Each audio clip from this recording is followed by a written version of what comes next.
Miam ki damakta ngasigi topic Bosem under scrutiny haibashudani madudi Bosem se ngarang dagi horakanda ngarang khaktai di hokte Bosem se maroina staff sing kari singsu strike to gi area su ngasi muksu thengnare marona Bosem gi chairman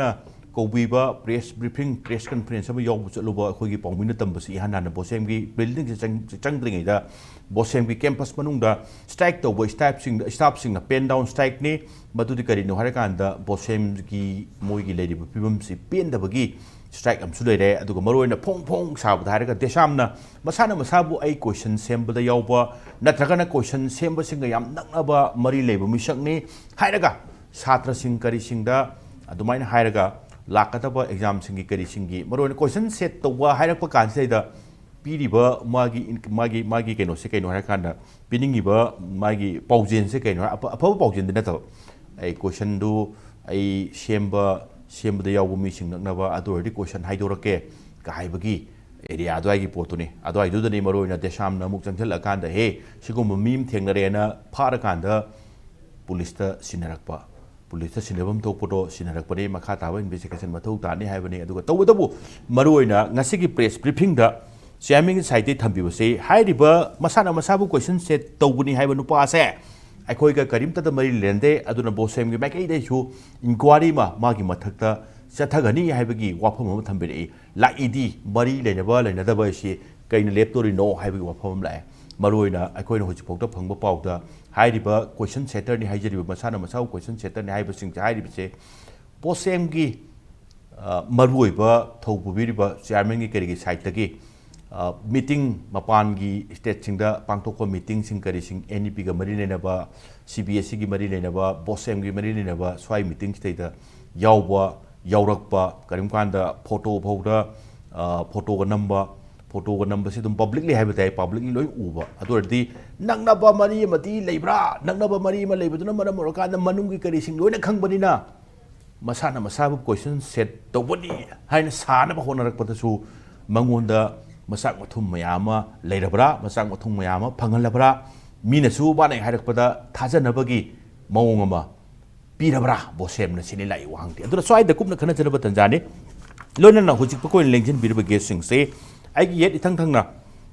बरोना guess से अहुमने तो विदे होजनगे तोरबने एंग बसिंग ngaktang second khari ko ngakpui tare madudi गेस अहुम सुबा याम इकाई खुनुजब गेस से ट्रैफिक जाम न मरम ओरकांदा पल्लुबने but तौबदबो खितंजु थंगलपति हौरे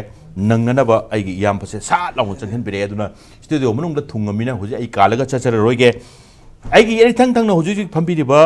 गेसी doctor Dhanbir Laishram social scientist ने आई हानमदा तांगो धनबीर बुताराम नोक्सरी अदुगा तांगो धनबीर ओइदे लेंजन बिरिबसे सोराइसम यामा प्रेसिडेंट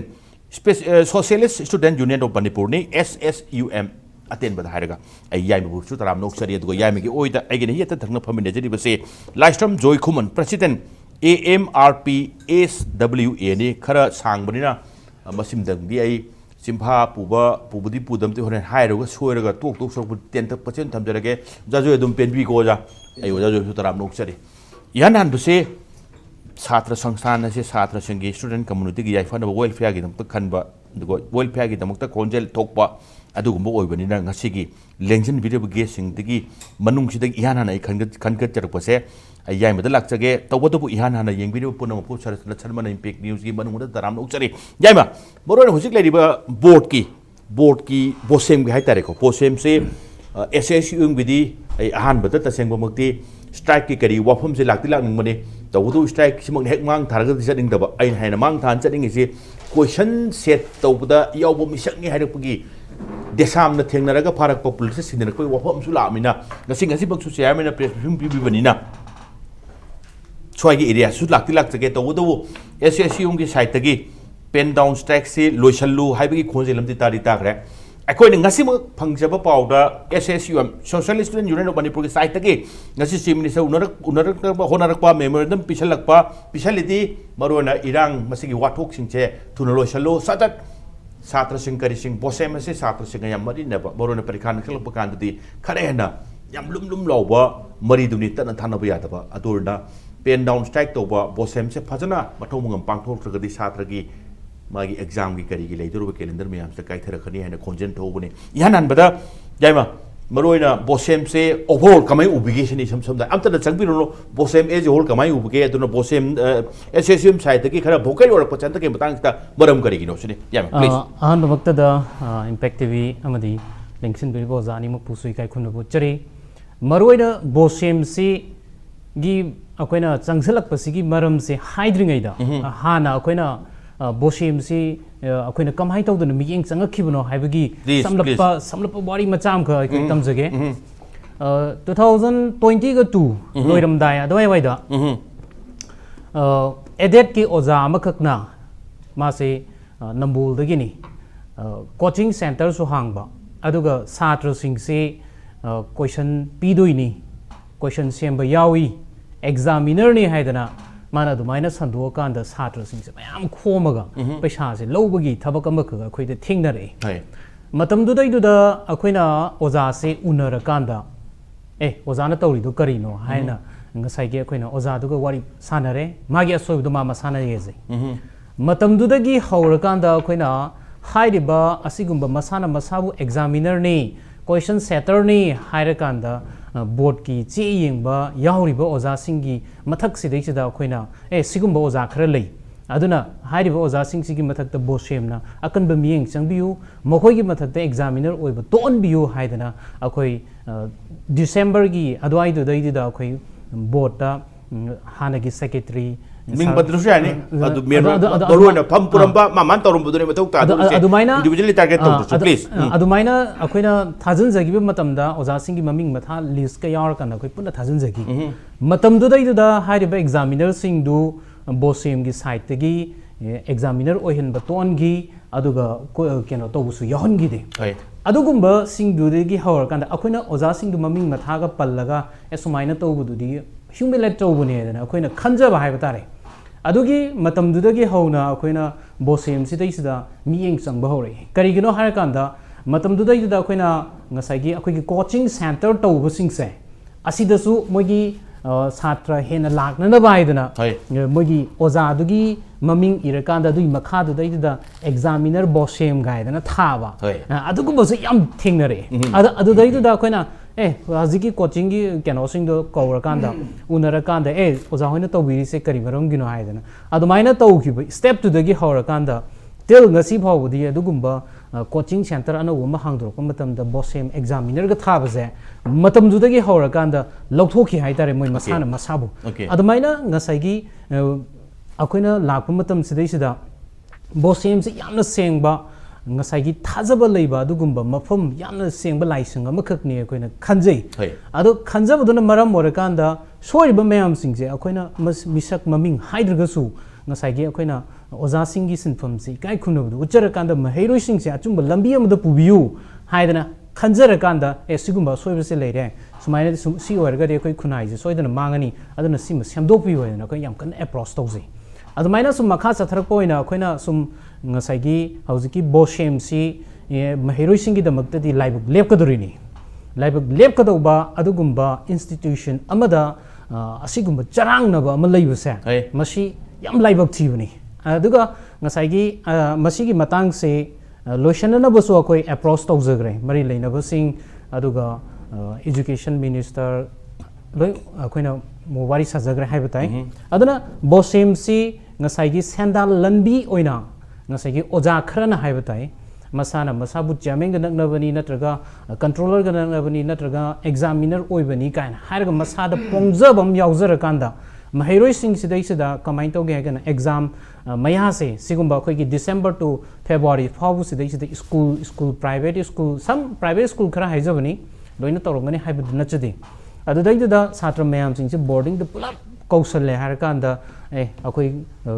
बोसेम की क्वेश्चन सेंबा ओजा सिंग कौरगा नोइदा केनो तहुंदुइनी हाइबना चिंबा अदुगुंबा प्रोपेगेंडा खरखर संदोकपसे मसिसिमा अखोइ लेफनजनिंगे तौफुमसु थोक्तब्राइना खल्ली अदुना असिगुंबा कॉन्फिडेंशियल ओइबसिंग सिदी फजना कॉन्फिडेंशियल ओइना अदुम थमनजनिंगे असेंबा अदुगुंबा लाइसिंग अमो हेंजनिंगे मसिदगी हौरकांदा अखोइ corruption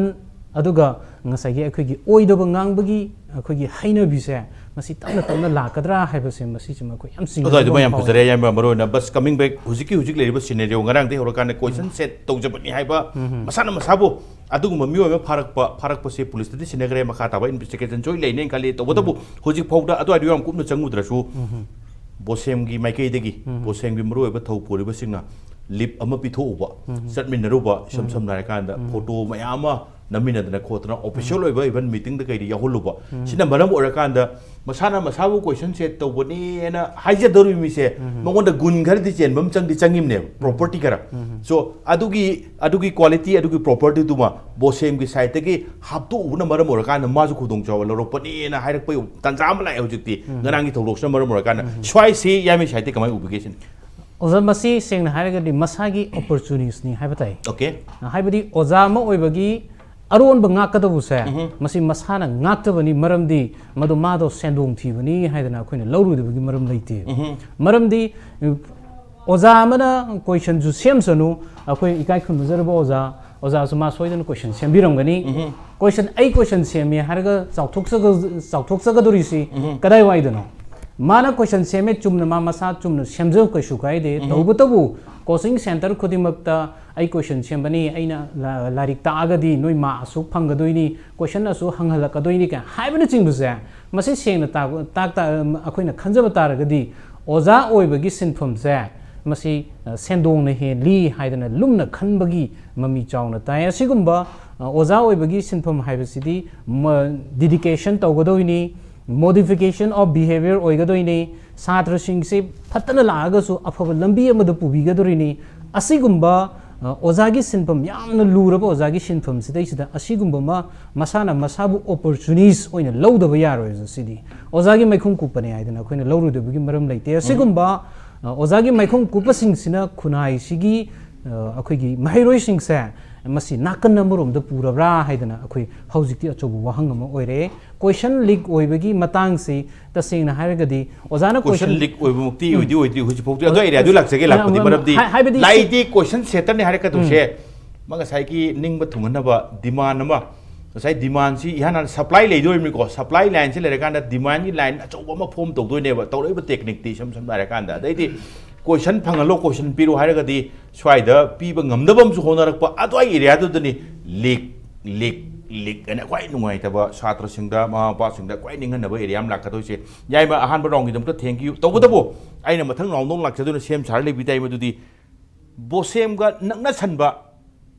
naksalake torokpuda Bosem na yathokpudana maram orakanda hairiba asigumba thabak lana toromba question setter ne masana masabu claim tawjaba mi pha kanda Bosem gi maisu kitang soblap nganglap leibam thoktabra hai wang soren yai da lakchadoini oja joy kuma oja joy khuman da lakchani che overall hujik leiba film che kamai ubi maruina aduga maruina ngarangi question set to buni ne masana masabu haijaba adu su oja gi lamda adugumba leiba o ama oibagi wafam ni lai se swai si hekta wada swai lawbugumba nathaka saunbagumba natragana asmasi Bosem na masu loina bidana lipithu dana masu sabada malane na malalakpai area dumi kain thambing mer kamai thambing kai na mon yanana yam noi ega akhoi di tabada kari haigado buno khoi di koktaina ton bogda tu chung hedene khoi da leis maram di kara thina training bujani loan dumakti manung huna da thambadi nungai tramnina haibam khangdi duni oja joy makha satha haibam khangjadre haiba tai maram di phariba oja masadumak ekhoi gi private school amada maji principal oirami haiba musu dum hainabanina maram di kariguma makhoi gumba sigumba mathong huktaba integrity leitaba masana masabu masa khangjadaba masagi profession oijadaba mana tawjariba thabak tu profession oijadaba adumba sugumba mioi singse he ekhoi gi marakta yawrakpana maram oirakanda ekhoi gi miam lamdam sir leba miamna ekhoi gi private school singda he thina yengbibagi machak se he oihalle tasengna makhoi gumba kaya sina maram oirakanda ngasidi ekhoi khunaida laiba saithing singsi makhoi sisu khunai sigi saithing pibada amani haina idum logjaninge maramdi kainoidi sangaba matam sidagi ekhoi leibak sida education sector da laiba ahongba amotpa singa sidi adumak akoina hairudraga sumyam dum khangnar wafamni aduna laiba akoigi education gi kanglun sida laiba ahoba adigi phajataba mayam singa si karamaina akoina streamline torakanda yamna crisp and clear oina education se thamgadagi haina sum khanrak matam sida akoigi manipur da asugumba myo sing se masi athuba da phadu oga moida exemplary oiba yaba punishment khara pidragadi aikoi masigi changse handaro hena khali mamang da su asugumba thodok sing si adum akoi kayama su tana khre adubu luri badi ngasi fawda aikoi gi government amade aikoi authority na exemplary oiba yaba mokoi da punishment amda pide maduna ni masigumba oida padaba gi thaba si sumak continuation oina dum tawri basi ai masiam nungaite aduna asuglu hraba aikoi gi mama mapa kayana aing tumdadana masa singi damakta khandana sida phanana bani haidana cheleba chongiba mayam singasi karimta madugi value khangdadana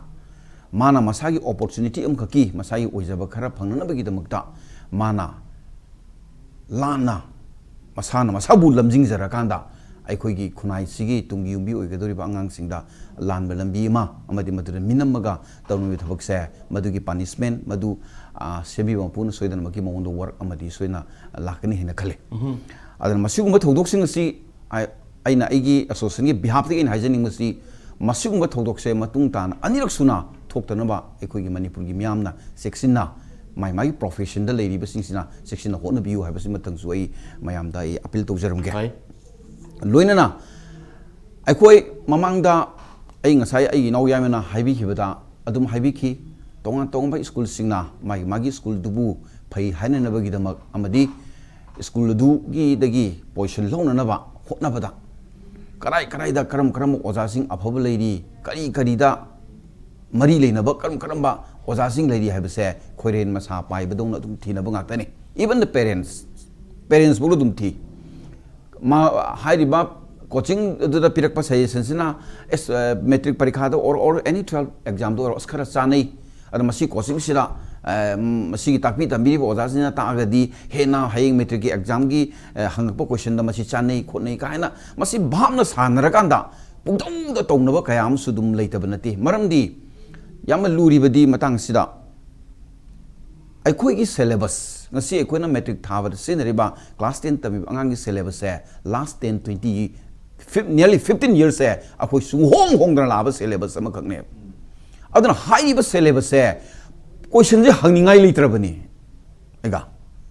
hangningai litraba haidi kari no metamna hangdana loi thokraba ngathane aduna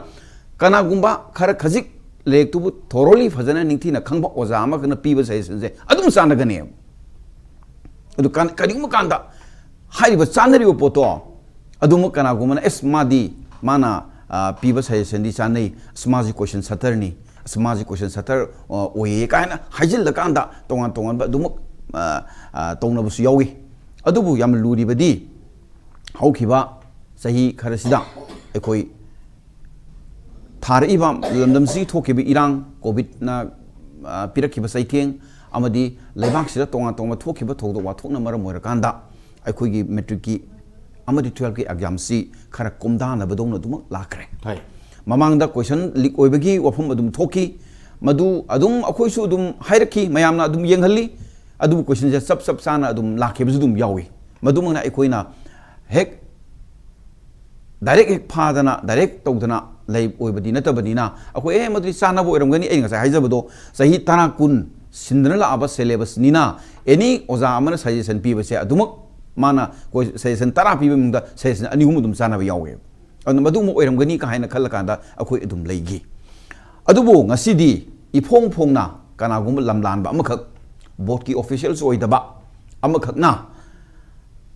adima masasu masana masabu hero ni haijaba haitare ai question setter ni ai examiner ni board yam maru be misak amani ka haina haijin jara kanda masana masagi oiba opportunity amak phangnana bagi damakta board pu lana lamjing ba haitare board ki maming sibu lana lamjing dana board ki lady official khudimak pu mangthokna da hotna ba amakhakti hauji akoi desam gi ichil nauk sina fa dana ngasi di miyam mangda pu thore yes inquiry chathari banina how far mana kaya yamna board ka mari leinari bno adi ngasai egana takpi duni hoji wathok oiriba chairman ga tongan ba official oiba wakta mapanda chatana khotana hairiba nupa officials oidaba nupa si purga chamini habi photo bho egana takpi re lei haidana aduna karmaina karma modi leinarami relation no andra mana hairi posi kayam sumabno natragan ngasai board ki khwaidi ki maru oiba misak amaga chairman amaga tongan ba board ki official oiba wakta chamini bani na makhoi gi relation je karai bho leiba no haibadudi inquiry to ba mathok tai kali ai inquiry na soina madu finding khara soina fangani na kali okay aduna asugumba akoina tauhaidaba mayam sing se masidi aikogi leibak miam khangna leiriba paliba sarkar sinasu masi warakpam thoina khali amuhana masigumba tohningdaba thok se thoktanabagi damakta masi seksina thabak taw mathok tai loinana board ki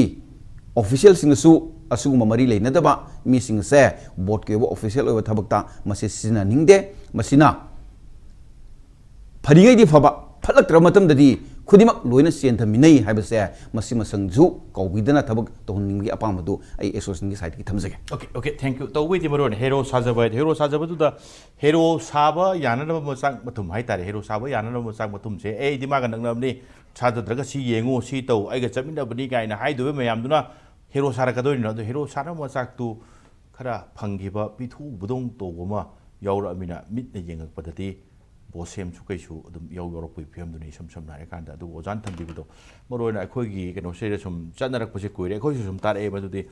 she was asked the Tushanto Nena, Tushanto was I showing Paduinico, was I see Bonto Kangdoni, Shatran with the Takpung and Buggy, I do a lady was celibate to give Manung cohort of Wungam, the Nabagi quality, she was armed the Lois and doing it. The way the demand haita demand is high demand say loi hokan the parents tagi angang dim kango doine ma question set to bodo yawi haini mongonda tawraga dine hayeng chap chana uridi yam akhuba mieng haitai ai ja number 1 number yam wang na mak phangora loire to hor loire dune lamjen se lamben apik lamjen kawi e hangning bang ja chano loin khanga gu leira di hangning badang pada khuman bangam ba isa u henge si khantreba hangak kadok ba question europa hairak bangam ba wajan thiraga di Tibai lambi duni soiminari se kai deno sine khoi mun thi do pu har se chati chanaram ne masi section se haibani tamu thona be khara dingang re krai deno somni sangakna tamu thona be salong chang laga yo pari na tamu maru di bosem gi ngarang de hora kana tamu ji bosem pudi ina overall sum leibda ngasi mu press briefing mpi matudi ngarang se nari ba question set ne hajer ba mi do mari ne de mai mathakta inquiry cha thani ko ni haibi ofam thambi rei aduga maruina bosem gi ngasi press briefing ke lobo chalukanda pen down stack tum sudum lady mang tharakanda lai wafam di khara ngarangi de samna pharakpai area sa mulakanda question setter ne haijaram na setter se ngarang makti kya urude to godu khara nakna bosem gi kari gi thabak thorom si yauksan ba masana masabu yauksan ba khara henduna akhoi mi khara igai gen badadi ei baton tore ina thaka ei yawhom thukte kaina dum maning handuga leba kangu ma natragana ai torok ta ba swai ta photo bu namhorati kitang si ai sarage na khanba ma sarage na khanba mi sing dadi dawo pangpu da pusan ba pangau do hon ba si chu masiki mangjaba masiki togom thok ta ba area am su labra sin ta mo please yes sir akhoi je ya am sang na nearly 30 years more do mala bosem ju kosem ju moigi confidential sur ga dum lai okay che ngalingadi yangami question semi tabulation tawi adum toreba ado aina yam pamu buje kosem jungaire bosem jungaire ani si yam sathina kenone yam phaba kenone akoina masi phai gana khanjaba office ne aina si haijaba maramdi hojiki question seta ga do mayamna khangbi da toribangani question sem buje mi mtana sem de question ji mi uza ahum pire khalaseba Uzasing to Pirak Padu Amana last Mana Pire Miam de Kankalaga Mana Sema Potune finally do say. Aina Sema in a Pirak you the Precada Hangiam Kamponte. Sima methodology leak with a D Sagi Ahum Sema Budunota final Tario Midu de Udeva. Okay. At the moment the Waita di stop Naga Wing Moiba Makok Teleba Udeva. Moi the Python patient of doing it. aduna masi possible lai aduda mark ki matang se board ka council gi am phaseba ma ko hojik tawra tawda khang de akhoi ju sei mari manga sure sang da ko alu ram ni na moi torisi any che yang ban je ngasai chume ba codifier ji khangdu odi ai ga ngangi chi ko tu da khangadi da khange da adai di head examiner du head examiner da tanar ga ai gi se da yengan bi on ma la examiner ma haina ga yengan jai ba ma yang wang phang ba ngangi tawge di ko torom da be ai ko tawge har di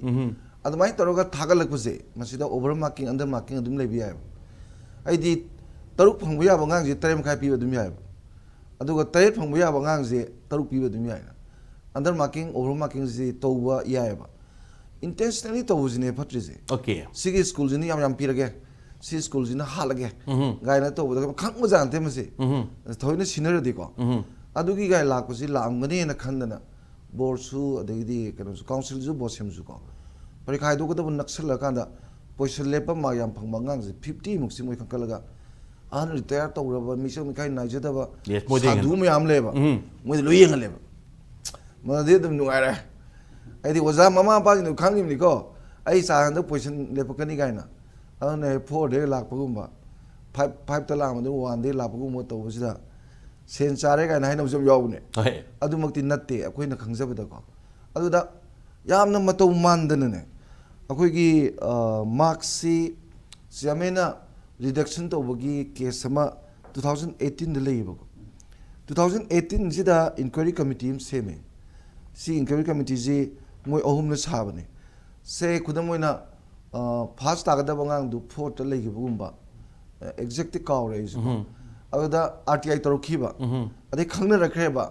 मार्क्सी ngसागी intentionally हंदरगा तौरेसे मदे committee जिना report अमा पिरक पसिदा chairman जी administrative experience लेते मास देगिदी कोई conducive atmosphere जे create तो बुंगमदे non corporative working environment लेहली अदु मसी यामना इसम समना मतिक सादबगी मोंग दोना पिरागा तोहन बनेबा लोहन तो तोहन गे बनेबा अदुना मागी हानगी लाखफम दुदा हनगेना आई डिटेल दुदी याम कुपचर रोय अदो हाइरिसि मु 2021 दा मु खल्ले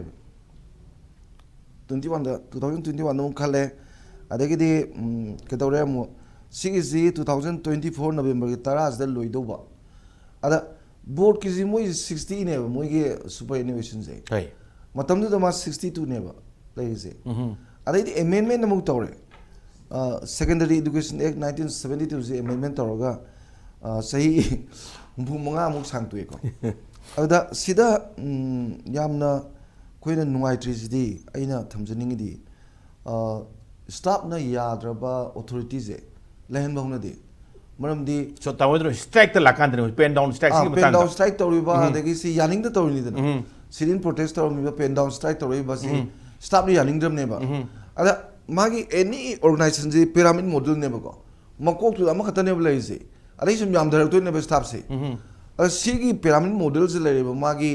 ग्रुप ए वगैरह ग्रुप बी वगैरह ग्रुप सी वगैरह ग्रुप डी वगैरह मयाम दो कोऑपरेशन कोऑर्डिनेशन सो यावरो बा थक तौदा if there is no cooperation and coordination in an organization how this organization can run problem laktra yes si problem jam chong lai hana dagi jo khoi khang da ba ni cooperation pinner maroi badum mai yaning da khot da lei badu gi nuai ta ba da masida sum sigum bagi institution jidi my concern authority na yam section bi gadam ni yes concern yam maroi ba pot ne ba yam maroi ba pot ni angang singi manglan ni adagi sida kitang soi gi bada South Africa ki university ki gate theliji mayam sala da chatpa da urne ba lammama pura thugai ri je intercontinental ballistic missile na te education fail oi bani hai ne ba ada koi angang sing du like su paja dana mark phangna hona jabu orju yamna competition tongna jadana competency ma create to da badu question kangan ba adu to ba mark to wanu ma pija ba da to ba di board ki bosem ki kosem ki thain de gi lek pa koi di phaja ba magun du mangi ne ba in comparison with others akoi di lai bak thi dana akoi phang tre ba koi di Guwahati University ak ne ba maram di moi link katri ma da gi loi gram ni na ba ada masi kaya muk sathina mark jam li ba lik pase hojik ta ka khar wang khalai ni si wang khalai jate gi mu na te ba mapan gi mark wang wang lak pa da ming san ma kho to pharak tai to wa ni adu Sigi Kosemgi or Bosemgi or Maxi Purachat Atopa University Mingson Badana, a Moigi did them pick penny them Loxalun high never. aduna khangna ra me tung ni adu khangna ding ge di phatab sa train hundor ka doi ne khatra di date me some section ba kanoni institution is khang ba pot ne ba ada masida leingak na ko mayam na su yadra ba adagi tawri ba thawk to phajadre na inquiry committee na ga ju report pi ra ba adagi di magi authority mo oi bagi top ranking oi bagi pyramid models da lei ba magi mas yam ko khrizani madi planning, organizing, staffing, adegidi, akhoi cooperation, coordination, budgeting, reporting, maloi loksel ka doing policies hem doing neba. Posi institutions ina phana sat paise everything mai khutale doing neba. Adu bagi pot to da ya adrabadu amu mong sa de na sat khre amuk sum loksel le. Adegidi adu gi namti nga sahi muk sangdok pi re. Sumai tawdi kanano concern lenga kudu Manu ubirisi kaino habam laktra. Aduda moigi hojiki secondary education act 1972 yaur si kanagumba se associate professor wera anta professor wera not less than 10 years experience leba whether it may be from university or college degi senior weba happy beta bari de leba aduga high bo jajing se college jajing se akoi su university uja wera competition suri ni dina high bo jajing college uja wera mo wera parikha competition suba board council ngai de sang mi oi doi ne ba loina ba expert ka tani ba moi du ma khangan ma da kisu por nate ba okay aduga khangna bani chana bani ga na any confidential issue su out da doi di khinen bje masi kari hai do no khangdre ba tobi ge di adumai ni yeng bi daga tobi re di wasat aina khanjaba da